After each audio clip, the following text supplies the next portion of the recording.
What's up, everybody? Thanks for clicking on this video. My name is Adam from Herosforsale. Today, we're going to be talking about the opening day patches that Topps just announced they're going to be including on players making their MLB debuts.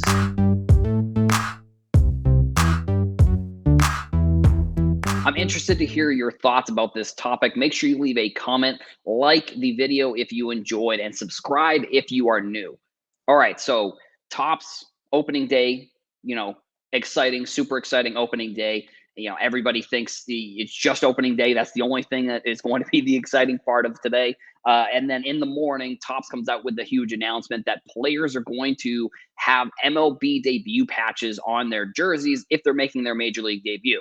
That raises a little bit of questions here. I'm interested to see what product this patch is going to come in. I'm interested to see if Fanatics is going to come out with some sort of new scale when it comes to if a player is going to get a rookie card or not.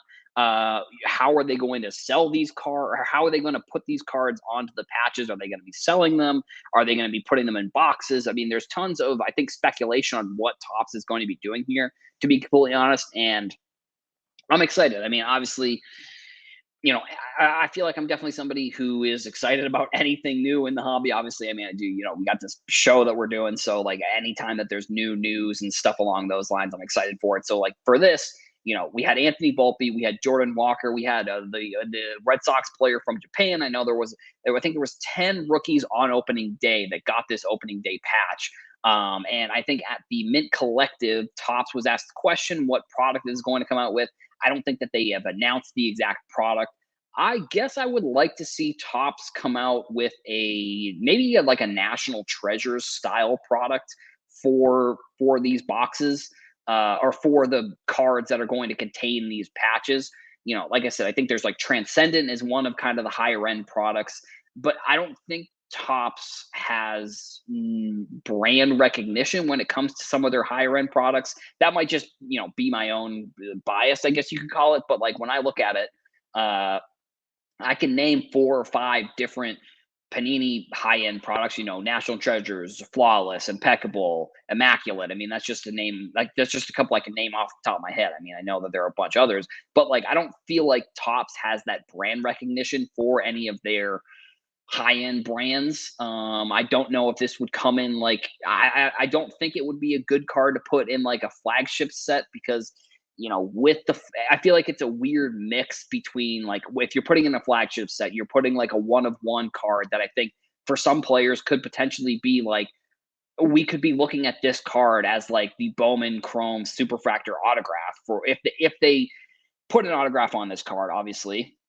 But like this card has the potential to be like the big chase card for every rookie. And I guess it also kind of brings up the conversation is like, how are they going to decide what players get rookie cards within the year? Because if you have this patch, like it's almost like the rookie cup in a way, where some players, like I think Adley Rushman's card has the rookie cup on it and a rookie card, but he was a rookie last year. So, like, does a player who makes his debut in September, is he going to be then included in Topps update? I guess I don't think so, because like they probably wouldn't know that he's going to be in the product, so they can't really anticipate that. They can't anticipate a player making their debut in September, unless they move back Topps update. But at the same time, it's like within sports cards, I think that it takes 6 to 8 months to really put a sports card product together. So I guess I don't know for sure what product these cards are going to come into, and then it's been the. But if because in the past, Topps they've used a cutoff date for when players get included in the product, or when they get their rookie card, like when they get the RC logo on their cards, versus like if they just get included in the next year. So I guess it'll be kind of interesting to see sort of if Fanatics makes a change to this concept, or if Fanatics continues what Topps has been doing. And, I think that May cutoff date for the most part is primarily because of the way that because if a player is making their debut, they have to have a certain amount of runway to produce the product, obviously. So, if a player is making their debut in July or August and they get this patch, like, does that then mean they're going to, I guess that in theory, those players then will be in the next year, but like, is that card then going to be like, are they going to include the card with the patch in this year's product, or is the card, because it's sort of like I said, the patch card affects, I think, a lot of other things within the hobby, not just what product the card is going to come in. I think it affects which players get rookie cards during the year. Because like, if they come out with a new high-end product that's released in October or November with all of these rookie patches, are all the players that have the rookie patches then also going to have the RC logo? And it kind of is like a catch-22 there, because like, I don't know. I would imagine they've thought about this. I can't imagine that this is, if I'm thinking about it, they're business people, so I would hope that they would also have thought about it. But like, I look at the concept of the rookie card within the patch within a card, and if it's a rookie patch, are they going to then save it for the next year, or are they going to, are they going to change the way that they do baseball rookie cards? I think those are kind of two of the main conversation starters when it comes to these patches. Like, is Transcendent going to be the product? Like, is it going to be, I don't know, because I think they may, and if you look at the patch on the jerseys themselves, they definitely made them small enough that they can fit on one card, because I think it would be a real shame if they decided that they're going to do it on multiple different cards. I can't imagine that they would do that, because I think that would be a little bit ridiculous, in my opinion, if they were to like cut it and then do like two different, like a 1 of 2 and a 2 of 2. I hope that they don't do that. I hope that I didn't just give them that idea, but either way, I think it'll probably be a patch within one card. At least I hope it is.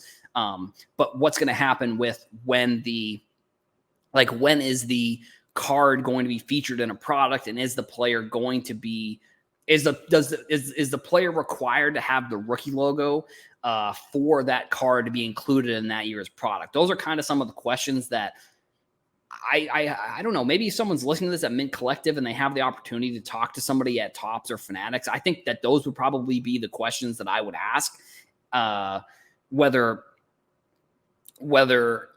they're going to change what Topps has been doing, or if they're going to change release dates or all of these things. I think adding this patch in there definitely makes things, I don't know, I wouldn't say it more confusing, more complex, but I think it adds another layer, in my opinion, to what they could do with these cards and with these patches. And if they make a new patch. And I think the other thing too is I hope that they expand on this concept, like commemorative patches within. I know that they do that, and some of those commemorative patches have been included in cards, but I do hope that they, maybe like a Miguel Cabrera last game card, or like a Miguel, or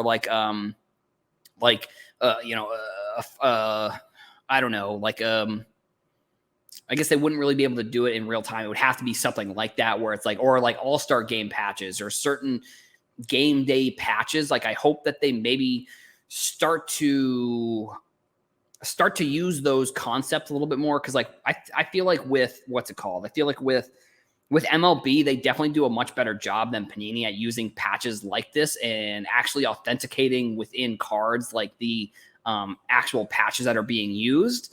Where Panini they go to, Dick's Sporting Goods and they buy all the jerseys off the rack, and they make all of their National Treasures cards with jerseys from Dick's Sporting Goods. So it's like, I feel like MLB, and I think with Fanatics too, like, I think that it makes sense that Fanatics is doing this with patches on jerseys, because Fanatics overall has been much more of a jersey focused and jersey kind of memorabilia company. So I think it gives them a good opportunity to expand upon this, get more jerseys, get more commemoration of these jerseys with them. And like I said, I'll be excited to see what Fanatics does down the road, if they, decide to expand upon this, if this is just going to be like a one-off thing. But it's a cool innovation. Was it the generational announcement that they were hyping up for a couple months. I don't necessarily think so. But like I said, I think it's a cool idea, and I'm excited to see what Fanatics does in the future with